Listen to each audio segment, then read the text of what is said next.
And tonight on Corny Camp Skill, Xavier, I think you figured out what we're doing tonight? Yeah, we're gonna have a knife fight to the death. Yeah, no. No, leave the knife, put the knife, Xavier. I actually better be filming this. Okay, you know what? In retrospect, this is terrible knife safety. Yeah, exactly. Put it away. Oh, I will. Okay, thank you. So, tonight we're talking about survival kits. Okay? We'll talk about a couple of different ones. I got a big one here. There's that. Do you know what this one's for? Where this one's from? This is a survival kit. No, this is the one I have in the car, in the Jeep. I leave this in the Jeep all the time. Okay, so we'll go through that one in a bit.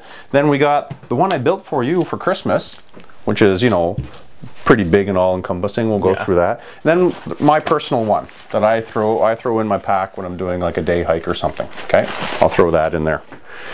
So we'll talk about the different parts and all that. So let's open up mine and we'll see what's in there.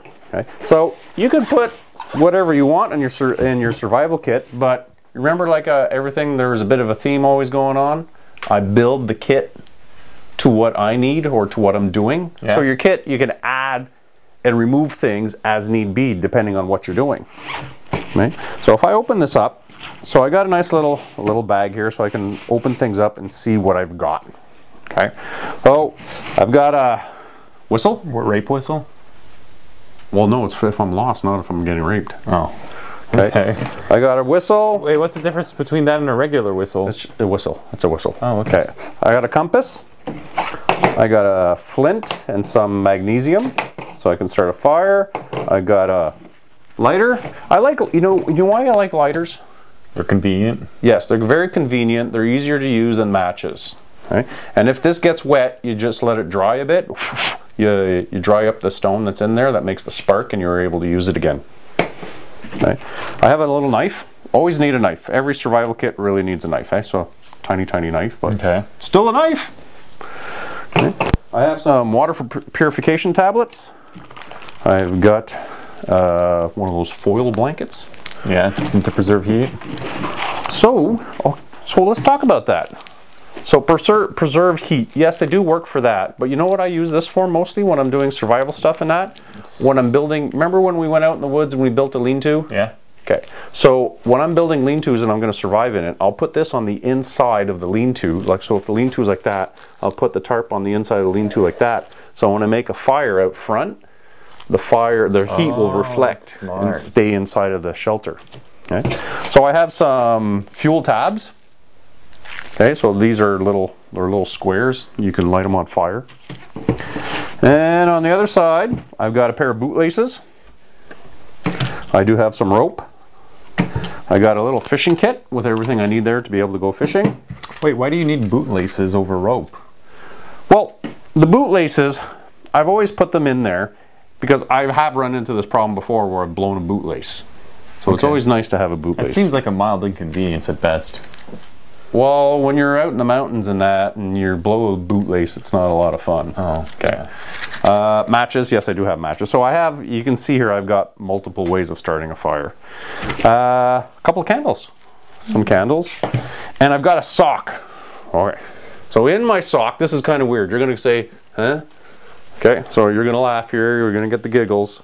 So in my sock, I have some wire, so I can make some snares. I got to trap some animals, some rabbits and squirrels and that. And I have emergency condoms. Yes, I have some condoms. Oh, those are actually condoms. My gosh. Condoms and a sock.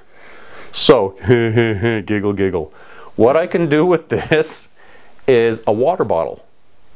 Oh. So I can put water in the condom and then put it in the sock. Because if I just put water in the condom will, will keep growing and growing and all that, and it'll burst sooner or later. But if I put the condom in the sock will hold the condom together, and then I have a makeshift water bottle. Wow. That is smart. I did not think that sounds like it would actually serve its purpose, but I never thought that drinking out of a condom would count as a survival strategy. Well, if you're so we're talking survival now, right? Yeah. Okay. So if you're traveling in that, you've got to get water.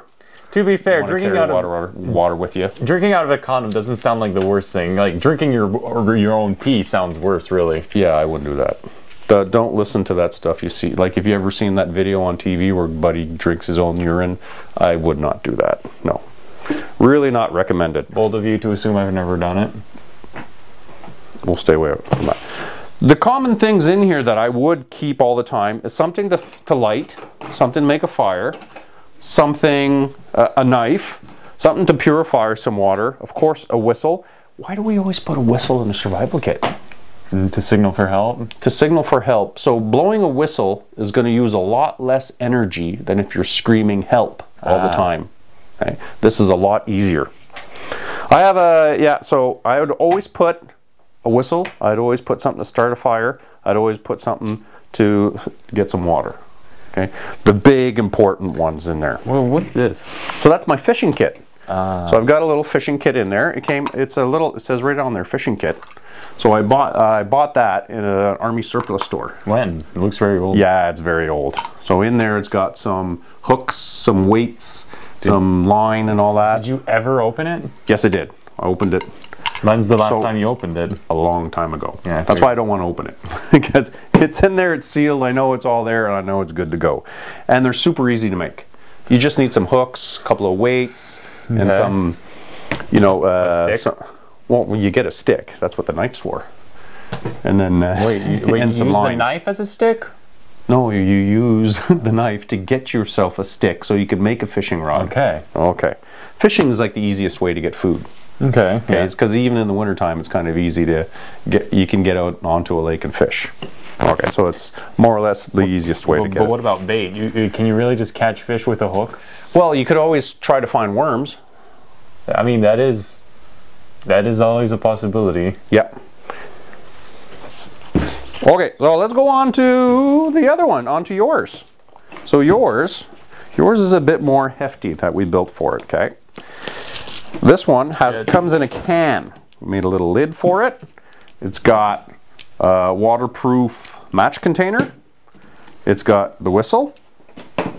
I'm gonna blow on it just to see. It's probably the first time I'll... No, don't blow on it. It's gonna blow our ears here. We got microphones on and that. Oh, yeah, you know what? That's a good point. So it's got the... Fishing rod? No, that's the to make snares for rabbits and squirrels. I don't know how to make a snare. Well, I'm gonna have to teach you that. It's got a knife. You got a knife in here. Okay, yeah, and it's important, to have a corkscrew on your knife there when you're in a survival situation. How's come? I'm not being serious there, Xavier. A small first aid kit, really tiny first aid kit, and in the first aid kit it's got like stuff to clean any wounds you might have and band-aids. Okay, bootlaces. Yeah, I put the bootlaces in there. I put a little sewing kit. Why would you need a sewing? Oh, to suture injuries? If you've got sutures, you could sew yourself up. Really? That sounds painful. I know it would be. I wouldn't try it. A poncho. That sounds useful. A fishing kit. Little fishing kit. And really useful. The same thing. You've got a little emergency foil blanket. Okay. And you know what the can is for? There's a reason why I put everything in the can. Yeah, water. Well, of course, water, but you make yourself a fire and boil it, and you can put, you put it on the end and you boil the water that's in there. Yeah, again, this was a very high effort Christmas gift. Thank you very much again. I know, right? So you'll notice in there's not anything to make a fire. Matches. Oh, darn! I lied. I was trying to allude to the point of the knife because the gift came with a survival knife, and the survival knife has. It's good and secure in there. Like, wait, what material is this? Magnesium? So that's a flint, and then you know what happens when you do that, right? Yeah, you can make sparks. Okay, just watch out. Make sure you don't touch the plastic, because there's like a spark that just jumped right next to this plastic bag here. That's another skill all unto itself, how to get a fire going. We practiced that. Remember that time we went out? Yeah, I do. Took us a while, didn't it? Yeah, very hard, yes. Okay, awesome. I wanted to show you another secret about the knife. Okay, so the knife, it's a nice solid knife with a good handle on it, and it's got a little spot for your finger here to hang on to it so you don't hurt yourself. And that divot that's right there, there's a little divot. Yeah. There's a little divot here. That divot is for the flint. Okay.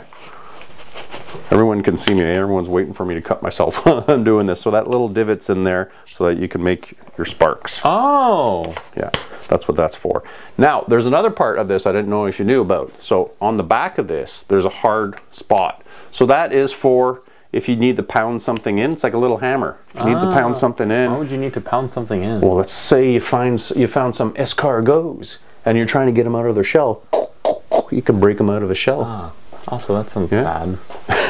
Well, you're trying to survive and you want to eat. So this is a good, I like this knife. It's a nice little survival knife. It's a Les Stroud knife. And if anybody's curious, look up Les Stroud. He's really cool in the survival world. Have you heard? Yes, you have a book from him. Yeah, no, that's, yeah, I read it at one point. Also, did he make a Survivor Man Bigfoot? Yes. Yeah, he did, the Bigfoot one.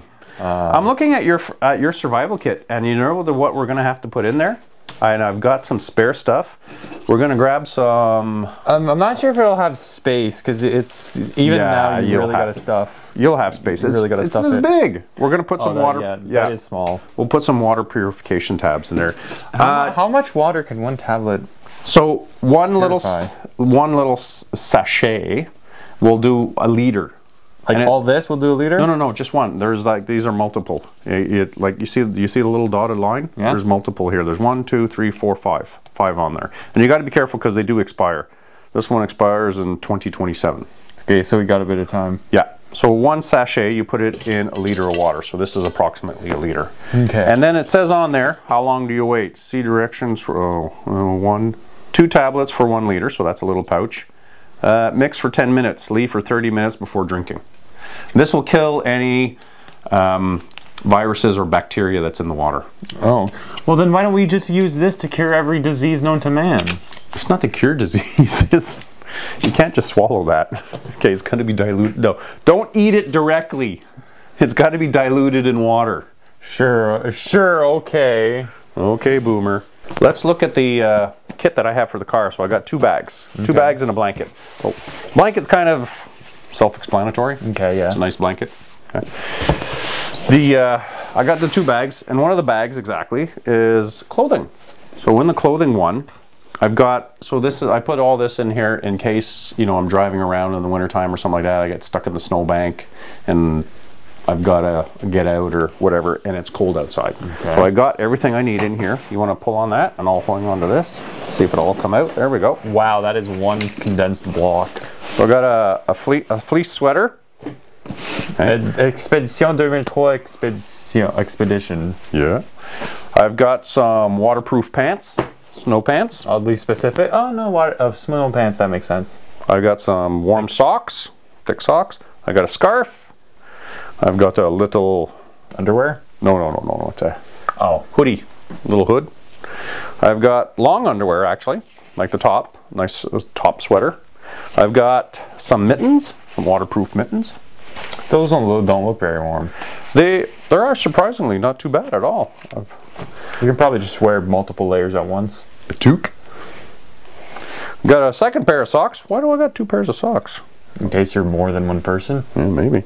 And then I got... Or again, you can wear both pairs at once. Then I've got a waterproof jacket. Waterproof windproof jacket. You're sure it's 100% waterproof? Yeah, it's got a little hole in it. That's okay. So it's a jacket? It's my older jacket. This was my first Gore-Tex jacket that I owned. So I repurposed it for my survival kit. Okay. And then the other side, on the other one, move that over a bit. When's the last time you opened this thing? Not too often, eh? Well, I don't go in there too often. Yeah. And on the other one, it's a good thing. So I got the big spider bungee that I use for the roof of the car, of the Jeep. I've got some bungee cords. Okay. I've got 2 tarps. So is that for making shelters? Yes, exactly. I can make shelters out of my tarps. I've got in here some mittens, 2 pairs of mittens and 2 toques. Oh, you really are prepared for a blizzard. Got some ropes, some rope.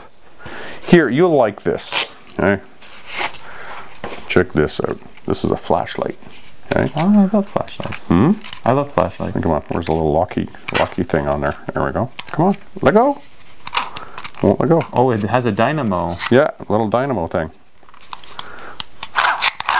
Turn on. Dynamo's not working so well anymore. You might want to get a new one. Yeah, I'm gonna have to get a new one. Do you recognize that? Federal. That's the fishing kit. Oh, Okay. also, I wonder if this will recharge if I just keep doing this. Well, it'll be annoying when we're trying to film. Can you stop for now? Yeah. Okay. You just blinded me. Thank Oh, you. sorry. Okay. Well, I'll have to replace that. That is neat, though, if you need occasional visibility. In here, I have some candles. Well, actually, not candles. I have one candle. I've got a knife. Remember, like I was saying, always have a knife. Yeah. And I've got a lighter. Why do you need a knife in case you're stranded in a car? Well, a knife is always good to have. You can cut the rope with it. You know, if you caught a rabbit, you can gut the rabbit with it. I don't think it'll take CAA that long. Bug repellent. Also, probably not very useful in a blizzard. No, but I got one of those emergency blankets. This is a reflective mirror, okay? For when a plane flies by. Exactly, and this is a survival one. It's meant for it. It's got a little, you see the little hole it's got in there? So you could look through the hole and aim at what you're trying to signal. It's got instructions on it. Reflect sunlight from mirror onto a nearby surface, wrapped hand, etc. Slowly bring mirror up to eye level and look through sighting hole. You will see a bright light spot. This is the aim indicator. Hold mirror close to the eye and slowly turn and manipulate it so that the bright light spot is on the target. Even though no aircraft or ships are in sight, continue sweeping the horizon for mirror flashes may be seen for many miles even in hazy weather. So it's like, do you look through this and just kind of wiggle it around a bit? Well, you got to reflect the sunlight. You need sunlight to be able to do that. Oh. Okay. Dang it. Okay, can we keep going? Thank you. Where did you even get that? That is pretty cool. Pretty cool question. Do you know where Grandpa used to work? Plane place? Yep, he used to work. He used to do, and at one point he worked on the safety systems, and on the safety systems in planes and stuff. Yeah. And when they were throwing some old stuff out and that, he would sometimes bring them home. Oh, that's nice. So Yeah. you had that since you were young? Yeah, exactly. I've had it for a while. And then I've got 2 ponchos. Oh my gosh, I remember where we got those. It was raining so hard. It was raining so hard. I think we got it right near the haunted mansion. Yes, it was at the store right next to the haunted mansion. Oh So I repurposed them. Do you want us to bring them on our next trip to Disney? I mean, we can just regular ponchos will do. Yeah. Okay. Then that's what I put in there. Do you have any questions, Xavier? Not really. I'm more just infatuated with this thing.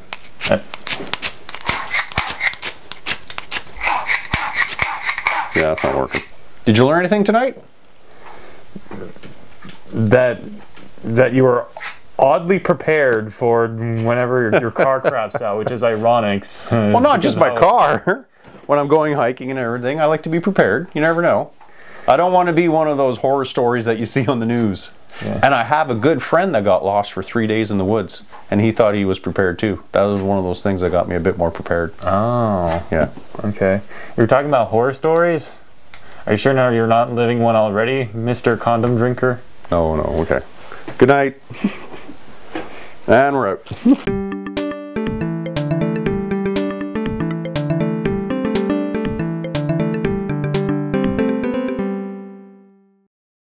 Apple juice. Doesn't smell like apples anymore. That's a shame.